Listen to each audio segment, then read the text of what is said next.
ចាសសូមគោរពនឹងជម្រាបសួរក៏ដូចជាសួស្តីបងប្អូនសិស្សានុសិស្សទាំងអស់គ្នាសូមស្វាគមន៍កម្មវិធីសិក្សាពីចម្ងាយចូលជាមួយអ្នកគ្រូឈ្មោះរ៉ារំភួន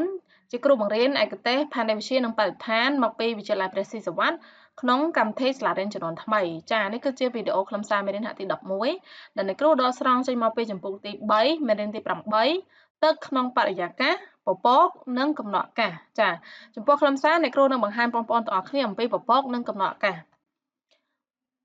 គោលបំណងនៅក្នុងការលើកយកខ្លឹមសារពពកនិងកំណត់អាកាសមកបង្ហាញដល់បងប្អូនទាំងអស់គ្នាទី1គឺអ្នកគ្រូចង់ឲ្យបងប្អូនចេះរៀបរាប់ពីប្រភេទពពកបានត្រឹមត្រូវចាថាតើពពកមានប្រមាណប្រភេទអ្វីខ្លះទី2គឺចង់ឲ្យបងប្អូនបញ្យល់ពីកំណត់អាកាសចាបានច្បាស់លាស់ថាតើកំណត់អាកាសមានប្រមាណទម្រង់អ្វីខ្លះផងដែរនិងទី3ចង់ឲ្យបងប្អូនជាបកស្រាយអំពីដំណើរនៃការកកើតទឹកភ្លៀងនៅលើភពផែនដីរបស់យើងបានត្រឹមត្រូវចាអូខេអញ្ចឹងជាដំបូងអ្នកគ្រូសូមបង្ហាញរូបភាពពពកឲ្យបងប្អូនមើលបន្តិចសិនចាអញ្ចឹងនេះបងប្អូនមើលយល់ទេថាតើពពកនឹងយើងមានប្រមាណប្រភេទដែរចាយើងឃើញថាពពកគឺពេលខ្លះយើងស្រឡឹងទៅយើងឃើញមានរូបភាពខុសៗគ្នាមែនអត់ចាពពកខ្លះមានរាងដូចជារបស់របរប្រើប្រាស់របស់យើងអីចឹងទៅចា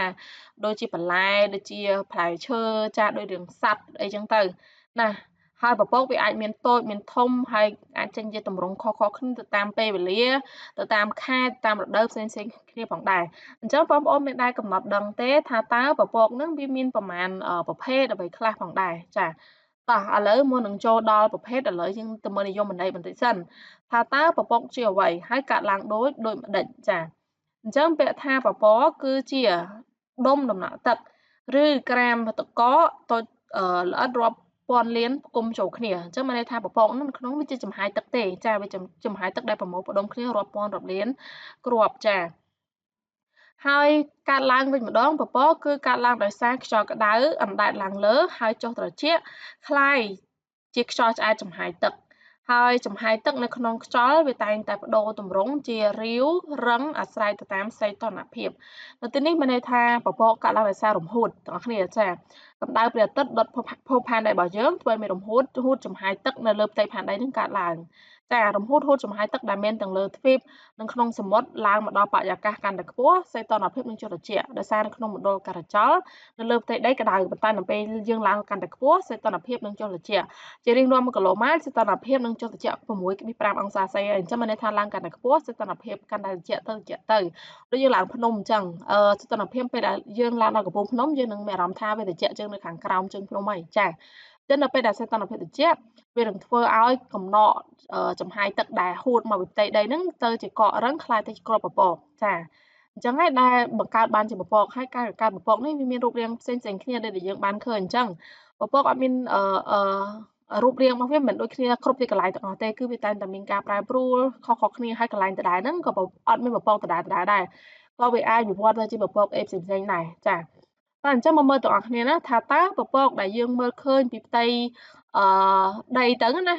តើពពកទាំងអស់ហ្នឹងមានប្រមាណប្រភេទអ្វីខ្លះចាតោះឥឡូវទៅមើលណាអញ្ចឹងពពកមាន3ប្រភេទសំខាន់ៗ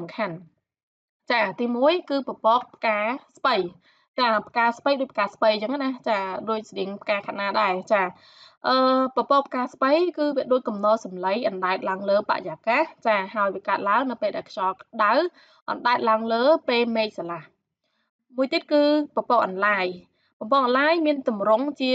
ស្រទាប់ពណ៌ប្រផេះមានទំហំធំបាំងពន្លឺព្រះអាទិត្យហើយវាកើតឡើងដោយសារការរសាត់យឺតៗនៃខ្យល់នៅក្នុងបរិយាកាសចាមួយទៀតគឺពពកស្បៃពាក្យថាស្បៃបងប្អូនគ្រាន់តែឃើញពាក្យយើងដឹងថាស្បៃស្ដើងមែនទេចាអញ្ចឹងពពកស្បៃគឺវាស្ដើងហើយស្រាលស្ថិតនៅរយៈកម្ពស់ខ្ពស់ដោយសារវាស្រាលវាអាចអណ្ដែតទៅលើបរិយាកាសខ្ពស់ណាចាហើយវាកើតឡើងនៅពេលដែលមានខ្យល់ខ្លាំងអញ្ចឹងខ្យល់ខ្លាំងវាអាចនាំឲ្យពពកដែលមានកម្ដៅហើយស្រាលហ្នឹងណាវាស្ទុះឡើងលើខ្ពស់ចាស្ថិតនៅរយៈកម្ពស់ខ្ពស់ចាពពកស្បៃដូចជាស៊ីរឹសនេះពពកស្បៃតារឹសនេះគឺពពកអន្លាយហើយពពកស្ពៃនេះកុំម្លឹះនេះចានេះពពកស្ពៃយើងឃើញរាងរបស់វាដូចស្ពៃអញ្ចឹងចាដូចផ្កាស្ពៃចាអន្លាយធំគឺបាំងពន្លឺព្រះអាទិត្យឃើញនៅពេលដែលមានពពកអន្លាយគឺផ្ទៃផែនដីយើងរាងល្ងិតចាដោយសារអត់មានកម្ដៅពីព្រះអាទិត្យមកណាដោយសារពពកនោះវាធំឡាយវាបាំងពន្លឺតែពពកអន្លាយហើយនិងពពកផ្កាស្ពៃនេះភាគច្រើនវានៅបរិយាកាសជាន់ទាបចាបើនេះនៅបរិយាកាសជាន់ខ្ពស់ និយាយរួមទៅបើសិនជាគិតប្រភេទពពកសំខាន់មាន3នឹងប៉ុន្តែពពកវាមិនមែនតែ3ប្រភេទហ្នឹងទេវាមានច្រើនជាងនឹងទៀតហើយបើសិនជាយើងគិតពីកម្ពស់ណាយើងអាចបែងចែកប្រភេទពពកជា3គឺពពកជាន់ទាបចានេះពពកជាន់ទាបពពកជាន់មធ្យមហើយនិងពពកជាន់ខ្ពស់ចាហើយដោយពពកស្បៃមិញហ្នឹងភាគច្រើនវានៅអាពពកជាន់ខ្ពស់នេះ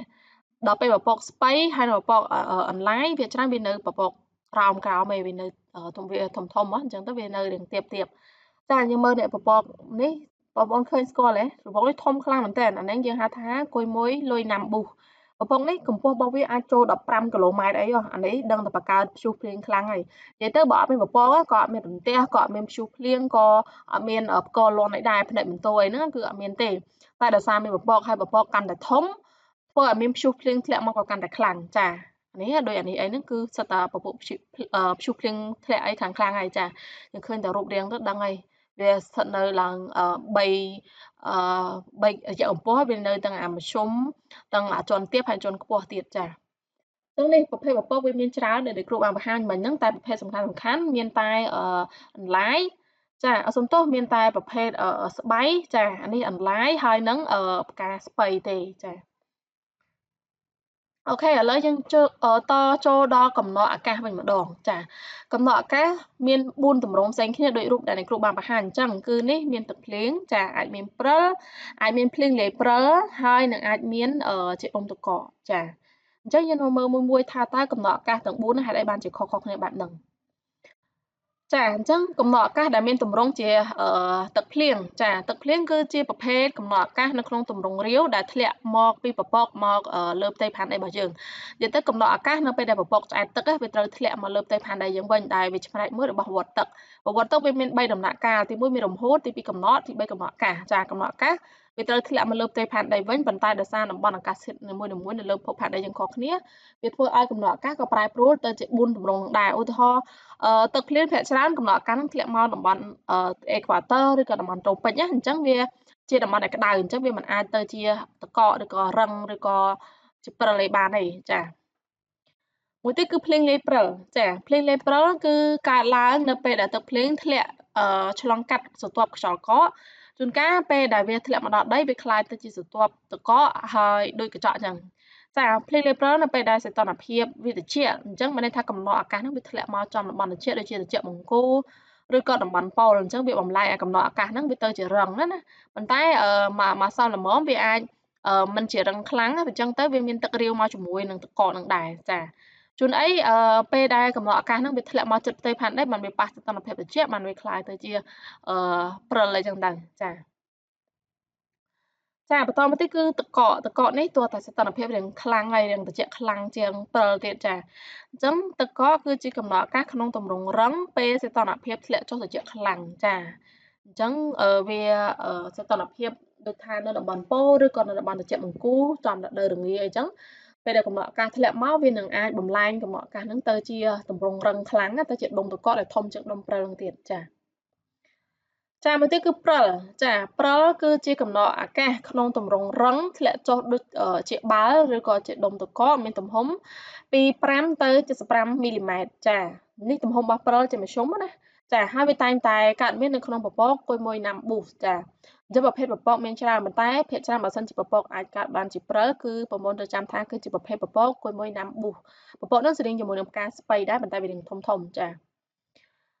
នេះគឺជាប្រភេទព្រិលដែលធ្លាក់មកវាអាចចេញជាគ្រីស្តាល់នេះពពកព្រិលលក្ខណៈគ្រីស្តាល់ណាចាតែភាគច្រើនព្រិលនេះយើងឃើញថានៅតែតំបន់ត្រជាក់បង្គោលឬក៏តំបន់ប៉ូលទេដល់ពេលយើងនៅតំបន់ត្រូពិចយើងអាចឃើញមានព្រិលធ្លាក់មែនអត់ចាដោយសារយើងតំបន់ក្តៅហើយសើមបើអេក្វាទ័រទៅអត់ឃើញមានទៀតចាអូខេតោះឥឡូវយើងបន្តនិយាយអំពីដំណើរនៃការកកើតទឹកភ្លៀងវិញម្ដងថាតើពេលដែលទឹកភ្លៀងធ្លាក់នោះវាមានប្រមាណប្រភេទអ្វីខ្លះចាមានន័យថាពេលដែលវាអាចបង្កើតបានជាទឹកភ្លៀងដំណើរនៃការកកើតទឹកភ្លៀងនោះវាអាចមានប្រមាណប្រភេទអ្វីខ្លះអញ្ចឹងវាអាចមាន4ទី1គឺមានភ្លៀងរង្វិលភ្លៀងរង្វិលគឺកើតឡើងនៅពេលដែលខ្យល់ក្តៅហើយសម្ពាធខ្សោយនៅចន្លោះត្រូពិចអញ្ចឹងមានន័យថាភ្លៀងរង្វិលកើតឡើងនៅពេលដែលខ្យល់ក្តៅនៅផ្ទៃផែនដីវាស្រាលវាដុតខ្យល់នឹងឲ្យស្រាលធ្វើឲ្យខ្យល់នឹងស្ទុះឡើងលើដល់ពេលដល់ឡើងលើសីតុណ្ហភាពចូលត្រជាក់វាបង្កើតបានទៅជាពពកពេលពពកហ្នឹង បន្តស្រូបចំហាយទឹករហូតក្លាយជាពពកឆ្អែតទឹកត្រូវធ្លាក់មកលើផ្ទៃផែនដីវិញក្រោមទម្រង់ជាទឹកភ្លៀងអាហ្នឹងហើយយើងហៅថាភ្លៀងរង្វល់ដែលកើតឡើងដោយសារខ្យល់ក្តៅស្រាលស្ទើរឡើងលើនិងត្រជាក់ធន់ធ្លាក់ចុះមកក្រោមវិញចាហើយភ្លៀងរង្វល់នេះភាគច្រើនកើតមានតែនៅតំបន់ស្ពាយខ្សោយចន្លោះត្រូពិចនៅអេក្វាទ័រនៅត្រូពិចអីទេចាដែលមានកម្ដៅអាចធ្វើឲ្យមានចរន្តវិលវល់ឬក៏ភ្លៀងរង្វល់នឹងកើតឡើងបានចាមួយទៀតគឺភ្លៀងសណ្ឋានដីចាភ្លៀងសណ្ឋានដីគឺកើតឡើងនៅពេលដែលខ្យល់ប៉ះភ្នំចាឬក៏ខ្ពង់រាបហើយច្រាលឡើងលើធ្វើឲ្យវាមានសភាពធូរហើយសីតុណ្ហភាពក៏ចុះត្រជាក់ឯចំហាយទឹកក៏បន្តិចម្ដងរួចคล้ายជាគ្រាប់ភ្លៀងចានៅទីនេះអ្នកគ្រូចង់បញ្យល់អញ្ចឹងបងប្អូនភ្លៀងសណ្ឋានដីកើតឡើងនៅពេលដែលខ្យល់មិនបក់នៅលើផ្ទៃផែនដីប៉ុន្តែនៅពេលដែលបក់ទៅវាមកប៉ះនៅតំបន់ខ្ពស់ដែលជាតំបន់ខ្ពង់រាបឬក៏តំបន់ភ្នំអញ្ចឹងมันធ្វើឲ្យខ្យល់វាទៅស៊ីឡើងមកលើចាព្រោះវាមិនអាចបក់ឆ្លងកាត់ភ្នំនឹងបានទេវាមិនត្រូវបក់ច្រាលឡើងលើមែនទេចាដល់ពេលក្រោមផ្ទៃដីខាងក្រោមសីតុណ្ហភាពមកល្មមទេប៉ុន្តែដល់ពេលដល់លើសីតុណ្ហភាពចុះត្រជាក់ចាដូចយើងនិយាយថាមណ្ឌលកាត់ចោលរយៈកម្ពស់កាន់តែខ្ពស់សីតុណ្ហភាពកាន់តែចុះត្រជាក់ព្រោះយើងនៅក្នុងមណ្ឌលអាកាសចោលដូច្នេះនៅពេលដែលខ្យល់វាចិត្តសៀឡើងសណ្ឋានដីភ្នំឬក៏សណ្ឋានដីខ្ពង់រាបហ្នឹងដល់បរិយាកាសខាងលើវាចុះត្រជាក់ដល់ពេលចុះត្រជាក់ខ្យល់ហ្នឹងវាមានចំហាយទឹកអញ្ចឹងវាចាប់ផ្ដើមប្រមូលផ្ដុំគ្នាបង្កើតបានជាពពកចឹងពពកហ្នឹងក៏ត្រូវធ្លាក់មកលើធ្លាក់ខ្លាយជាទឹកភ្លៀងមកវិញចានេះហើយគឺជាយើងហៅថាការកកើតទឹកភ្លៀងតាមរយៈសណ្ឋានដីចាមួយវិញទៀតគឺភ្លៀងនៅតំបន់ឆ្នេរចាភ្លៀងនៅតំបន់ឆ្នេរកើតឡើងនៅពេលដែលខ្យល់សមុទ្រដែលជាខ្យល់សើមហើយមកប៉ះនឹងផ្ទៃដីហើយវាស្ទុះឡើងលើហើយបន្ទាប់មកវាកើតជាទឹកភ្លៀងអញ្ចឹងមានន័យថានៅពេលថ្ងៃផ្ទៃទ្វីបគឺក្តៅតែផ្ទៃទឹកវារាងត្រជាក់អញ្ចឹងនៅពេលដែលខ្យល់បក់ពីសម្ពាធខ្លាំងមកសម្ពាធខ្សោយវាបក់ពីសមុទ្រមកទ្វីបអញ្ចឹងពេលបក់មកទ្វីបពេលដែលខ្យល់នឹងបក់មកទ្វីបខ្យល់បក់ពីសមុទ្រនោះវានាំចំហាយទឹកមកជាមួយដល់ពេលមកដល់ទ្វីបក្តៅចឹងចំហាយទឹកវាចាប់ផ្ដើមប្រមូលផ្ដុំគ្នាបង្កើតបានជាពពកភ្លាមៗហ្នឹងដូច្នេះហើយវាធ្វើឲ្យមានពពកកើតឡើងនៅពេលនោះពពកជាបន្តស្រូបចំហាយទឹកបន្ថែមទៀតរហូតក្លាយជាពពកឆ្អែតទឹកធ្លាក់មកជាទឹកភ្លៀងវិញចាអាហ្នឹងយើងហៅថាភ្លៀងតំបន់ឆ្នេរហើយនេះគឺសម្បូរនិយាយទៅឲ្យតែតំបន់ឆ្នេរគឺសម្បូរភ្លៀងធ្លាក់ច្រើនជាងគេដោយសារនៅទីនោះវាមានកម្ដៅនិងរំហួតចាអញ្ចឹងឱកាសនៃការកើតពពកហ្នឹងគឺមានច្រើនដូច្នេះហើយវាធ្វើឲ្យរបបទឹកភ្លៀងនៅតំបន់សមុទ្រគឺវាតែងតែខ្ពស់ជាងតំបន់ផ្សេងៗទៀតផងដែរចានេះប្រភេទទី3នៅមួយសល់មួយទៀតគឺភ្លៀងព្យុះចាភ្លៀងព្យុះគឺកើតឡើងនៅពេលដែលម៉ាស់ខ្យល់ត្រជាក់និងម៉ាស់ខ្យល់ក្តៅប៉ះគ្នាហើយបង្កើតបានជាព្រំខ្យល់ហើយជាទូទៅនៅកន្លែងព្រំខ្យល់វាតែងតែមានភាពច្របល់បរិយាកាសដែលនាំឲ្យមានខ្យល់ព្យុះនិងភ្លៀងធ្លាក់នៅទីនេះមានន័យថាភ្លៀងព្យុះហ្នឹងវាកើតឡើងភ្លាមៗនៅពេលដែលម៉ាស់ខ្យល់ក្តៅនិងម៉ាស់ខ្យល់ត្រជាក់ជួបគ្នាអញ្ចឹងពពកវាកើតឡើងភ្លាមៗណាហើយពពកកើតឡើងភ្លាមៗជាទូទៅបើសិនជាម៉ាស់ខ្យល់ពីរវាមិនអាចចូលគ្នាបានទេបើក្តៅនឹងក្តៅដូចគ្នាចូលគ្នាបានត្រជាក់នឹងត្រជាក់ដូចគ្នាចូលគ្នាបានប៉ុន្តែបើក្តៅនិងត្រជាក់ប៉ះគ្នាវាមិនអាចចូលគ្នាបានហើយនៅចន្លោះហ្នឹងវាបង្កើតបានជាព្រំខ្យល់ហើយកន្លែងព្រំខ្យល់វាមានភាពច្របល់បរិយាកាសចាវាមានភាពច្របល់បរិយាកាសដែលធ្វើឲ្យមានព្យុះភ្លៀងកើតឡើងមកភ្លាមៗតែម្ដងអាហ្នឹងយើងហៅថាភ្លៀងព្យុះចាអូខេតោះបងប្អូនទាំងអស់គ្នាឥឡូវយើងចូលដល់សំណួរពង្រឹងពុទ្ធិវិញម្ដងចាដែលសំណួរពង្រឹងពុទ្ធិរបស់អ្នកគ្រូគឺសួរថាក្នុងចំណោមពពកខាងក្រោមតើមួយណាជាប្រភេទពពកជាន់ទាបចាចម្លើយមាន4ឲ្យជ្រើសរើសចម្លើយកពពកអនឡាញចម្លើយខពពកផ្កាស្បៃចម្លើយកពពកស្បៃចម្លើយខពពកគុយមុយលុះស្នាំប៊ូចាតោះចាំមើលទាំងអស់គ្នាណាតើចម្លើយមួយណាដែលជាចម្លើយត្រឹមត្រូវចាចម្លើយត្រឹមត្រូវរបស់យើងនោះគឺចម្លើយគឺចម្លើយកពពកអនឡាញពពកដែលមានពណ៌ប្រផេះហើយធំអាចបាំងពន្លឺព្រះអាទិត្យណាចាហ្នឹងគឺពពកហ្នឹងគឺជាប្រភេទពពកជាន់ទាបទេចាតែសំណួរទី2ក្នុងចំណោមពពកខាងក្រោមតើមួយណាជាប្រភេទពពកដែលតែងតែបង្កើតរន្ទះខ្លាំងហើយមានភ្លៀងធ្លាក់ចាកពពកអនឡាញ Nimbus ខពពកផ្កាស្បៃកពពកស្បៃនិងខពពកគុយមុយលុះស្នាំប៊ូចាឈ្មោះរៀងព្រោះបន្តិចហើយតែរៀងវែងឡាយដែរណាចាអូខេអញ្ចឹងបងប្អូនគ្នាគិតមើលថាតើប្រភេទពពកមួយណាដែលធ្វើឲ្យមានរន្ទះនិងភ្លៀងធ្លាក់ខ្លាំងចាគឺជាប្រភេទពពកមួយណាដែរសូមគិតចម្លើយទាំងអស់គ្នាណាបន្ទាប់មកអ្នកគ្រូនឹងប្រាប់ចម្លើយឲ្យបងប្អូនធ្វើការផ្ទៀងផ្ទាត់ទាំងអស់គ្នាចាដូច្នេះចម្លើយត្រឹមត្រូវរបស់យើងនោះគឺចម្លើយគឺចម្លើយកពពកអនឡាញ Nimbus ចាពពកហ្នឹងគឺអាចធ្វើឲ្យមានបង្កើតបានជារន្ទះហើយក៏ដូចជាមានភ្លៀងធ្លាក់ផងដែរ សំណួរទី3តើក្របភ្លើងមានទំហំប្រមាណចាក0.2មីក្រូម៉ែត្រខ20មីក្រូម៉ែត្រក200មីក្រូម៉ែត្រចាខ2000មីក្រូម៉ែត្រចាដូច្នេះសូមបងប្អូនជ្រើសរើសចម្លើយទាំងអស់គ្នាណាចម្លើយត្រឹមត្រូវរបស់យើងនោះគឺចម្លើយចាគឺចម្លើយខ2000មីក្រូម៉ែត្រនិយាយទៅដំបូងឡើយពេលដែលរំហួតនោះហួតចំហាយទឹកចំហាយទឹកដែលមានតម្រង់ជាកំណកញើសហ្នឹងមានទំហំ0.2មីក្រូម៉ែត្រដល់ពេលចំហាយទឹកហ្នឹងវាចាប់ផ្ដើមប្រមូលផ្ដុំបង្កើតបានជាពពកគឺមានទំហំ20មីក្រូម៉ែត្រណាគ្រាប់ពពកមានទំហំ20មីក្រូម៉ែត្រដល់គ្រាប់ពពកហ្នឹងវាបន្តស្រូបចំហាយទឹកបន្ថែមទៀតរហូតคล้ายទៅគ្រាប់ភ្លៀងដែលមានទំហំ2000មីក្រូម៉ែត្រហើយអត់មានលើសពីហ្នឹងទេណាតែ2000មីក្រូម៉ែត្រហ្នឹងគឺវាអត់អាចស្រូបអីបន្ថែមបានទេគឺវានឹងធ្លាក់មកលើផ្ទៃផែនដីយើងវិញហើយចាសំណួរទី4តើព្រិលមានទំហំប៉ុន្មានក5ទៅ70មីលីម៉ែត្រខ5ទៅ75មីលីម៉ែត្រក5ទៅ70សង់ទីម៉ែត្រនិងខ5ទៅ75សង់ទីម៉ែត្រចាអូខេតោះបងប្អូនគិតទាំងអស់គ្នាចម្លើយត្រឹមត្រូវរបស់យើងនោះគឺចម្លើយចម្លើយដែរចាគឺចម្លើយខព្រិលមានទំហំចាប់ពី5ទៅ75សង់ទីម៉ែត្រចាចូលដល់សំណួរទី5ប្រភេទភ្លៀងដែលកើតឡើងពីខ្យល់ក្តៅសម្ពាធខ្សោយនៅតំបន់ចន្លោះត្រូពិចយើងហៅថាអ្វីចាប្រភេទភ្លៀងយើងមាន4ចាប្រភេទនៃការបង្កើតទឹកភ្លៀងណាមាន4អញ្ចឹងប្រភេទមួយណាដែលជាប្រភេទកើតឡើងពីខ្យល់ក្តៅសម្ពាធខ្សោយហើយនៅតំបន់ចន្លោះត្រូពិចណាតើវាជាភ្លៀងព្យុះតើវាជាភ្លៀងសណ្ឋានដីជាភ្លៀងរង្វល់ឬក៏ជាភ្លៀងតំបន់ឆ្នេរចាតោះបងប្អូនគិតទាំងអស់គ្នាណាចម្លើយត្រឹមត្រូវរបស់យើងនោះគឺចម្លើយចម្លើយគេចម្លើយកចាភ្លៀងរង្វល់ចាភ្លៀងរង្វល់ណាកើតឡើងនៅពេលដែលខ្យល់ក្តៅស្រាលស្ទុះឡើងលើត្រជាក់ធ្ងន់ធ្លាក់ចុះក្រោមអញ្ចឹងភាគច្រើនកម្ដៅរបស់ព្រះអាទិត្យច្រើននៅតំបន់ចន្លោះត្រូពិចហ្នឹងហើយចាអូខេតោះបងប្អូនទាំងអស់គ្នាឥឡូវអ្នកគ្រូសូមធ្វើការសង្ខេបមេរៀននេះឡើងវិញបន្តិចសិនតើតើនឹងពពកនិងកំណកអាកាសចាអញ្ចឹងពពកគឺជាដុំដំណក់ទឹកដែលប្រមូលផ្ដុំរាប់លាននៅក្នុងហ្នឹងណាហើយពពកហ្នឹងវាមាន3ប្រភេទសំខាន់ចាពពកមាន3ប្រភេទសំខាន់ប៉ុន្តែប្រភេទពពកវាមានច្រើនជាងនឹងទៀតចាតែប្រភេទសំខាន់មានតែ3ទេទី1គឺផ្កាស្ពៃជាប្រភេទពពកជាន់ទាបចាហើយមួយទៀតពពកអន្លាយក៏ជាប្រភេទពពកជាន់ទាបដែរពពកអន្លាយរាងធំហើយវាអាចបាំងពន្លឺព្រះអាទិត្យហើយពពកផ្កាស្ពៃនេះវាអាចរូបរាងប្រភេទដូចផ្កាស្ពៃដូចស្តៀងផ្កាខាត់ណាដែរចាអញ្ចឹងប្រភេទពពកនេះក៏នៅពេលដែលវាប្រមូលផ្ដុំកាន់តែធំរូបរាងរបស់វាកាន់តែធំក៏វាធ្វើឲ្យមានភ្លៀងព្យុះអីហ្នឹងក៏កាន់តែច្រើនដែរហើយបើពពកអន្លាយណាំប៊ូអីហ្នឹងវាអាចបង្កើតបានជាព្រិលចាហើយមួយទៀតគឺពពកស្បៃគឺវាស្ដើងចាវាស្ដើងហើយវាស្រាលភាគច្រើនវាស្ថិតនៅបរិយាកាសជាន់ខ្ពស់ចាហើយចំពោះកំណកអាកាសវិញម្ដងកំណកអាកាសយើងមាន4ទម្រង់ចាខុសៗគ្នាហើយកំណកអាកាសហ្នឹងគឺជាគ្រាប់ទឹកភ្លៀងឆ្អែតទឹកចាបានន័យថាជាពពកឆ្អែតទឹកដែលនឹងត្រូវធ្លាក់មកលើផ្ទៃផែនដីយើងវិញហើយប៉ុន្តែដោយសារតំបន់អាកាសធាតុនៅលើភពផែនដីយើងខុសៗគ្នានោះក៏ជាឥទ្ធិពលមួយធ្វើឲ្យកំណកអាកាសហ្នឹងក៏វាប្រែប្រួលរូបរាងទៅជា4ទម្រង់ផ្សេងៗគ្នាដែរអញ្ចឹងទី1វាអាចធ្លាក់មកជាទឹកភ្លៀងទឹកឬធម្មតាដែលស្ថិតនៅក្នុងតំបន់ក្តៅណាដូចត្រូពិចអេក្វាទ័រប៉ុន្តែនៅពេលដែលវាប៉ះជាមួយសីតុណ្ហភាពរាងត្រជាក់ចានៅតំបន់ត្រជាក់បង្គូអញ្ចឹងវាអាចคล้ายរូបរាងទៅជាភ្លៀងលាយព្រិល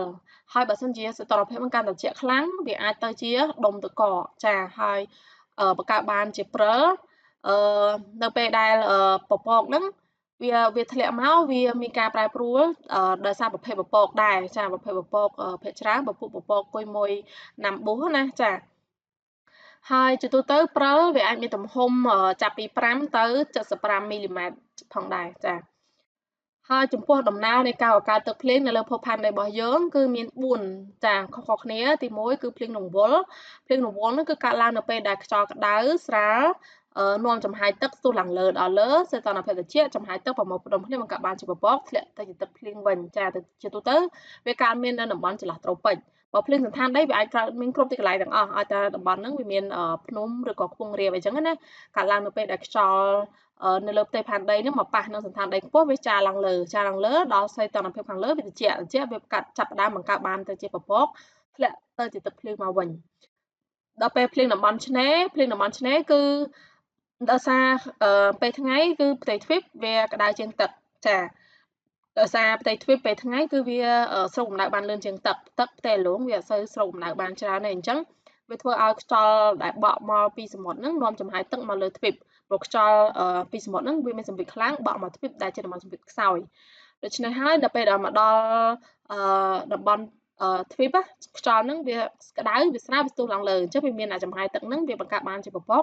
ធ្លាក់មកទៅទឹកភ្លៀងវិញហើយរំហួតនៅទីនេះក៏ខ្ពស់អញ្ចឹងខ្យល់នៅទីនោះក៏មានចំហាយទឹកច្រើនដែរដូច្នេះហើយវាធ្វើឲ្យតំបន់ឆ្នេរហ្នឹងគឺសម្បូរភ្លៀងធ្លាក់ចា៎មួយទៀតគឺភ្លៀងព្យុះនេះកើតមាននៅពេលដែលមានភាពច្បល់បរិយាកាសចាច្បល់បរិយាកាសបានន័យថានៅពេលនោះវាមានម៉ាស់ខ្យល់ពីរជួបគ្នាគឺម៉ាស់ខ្យល់ក្ដៅនិងម៉ាស់ខ្យល់ត្រជាក់អញ្ចឹងនៅចំកណ្ដាលហ្នឹងគឺមានព្រំខ្យល់ហើយជាទូទៅកន្លែងព្រំខ្យល់ជាកន្លែងដែលមានភាពច្បល់បរិយាកាសខ្លាំងហើយវាអាចបង្កើតបានជាពពកភ្លាមហើយធ្វើឲ្យមានព្យុះភ្លៀងកើតឡើងនៅទីនោះផងដែរចាដូច្នេះមេរៀនរបស់អ្នកគ្រូក៏បានបញ្ចប់ហើយចាជាចុងក្រោយអ្នកគ្រូក៏សូមអរគុណទៅដល់បងប្អូនទាំងអស់គ្នាសម្រាប់ការយកចិត្តទុកដាក់ស្ដាប់អ្នកគ្រូបញ្យល់តាំងពីដើមរហូតដល់ចប់អ្នកគ្រូសង្ឃឹមថាវីដេអូនេះនឹងអាចជួយជាផ្នែកមួយនៅក្នុងការសិក្សារបស់បងប្អូនហើយសូមឲ្យលើកទឹកចិត្តបងប្អូនធ្វើការរុករកស្រាវជ្រាវបន្ថែមស្វ័យសិក្សាដល់ខ្លួនឯងនឹងឲ្យបានច្រើនផងដែរចាជូនពរបងប្អូនមានសុខភាពល្អសំណាងល្អនិងជោគជ័យនៅក្នុងការសិក្សាណាកុំភ្លេចអានសៀវភៅឲ្យបានច្រើនផងដែរសូមអរគុណសូមជម្រាបលា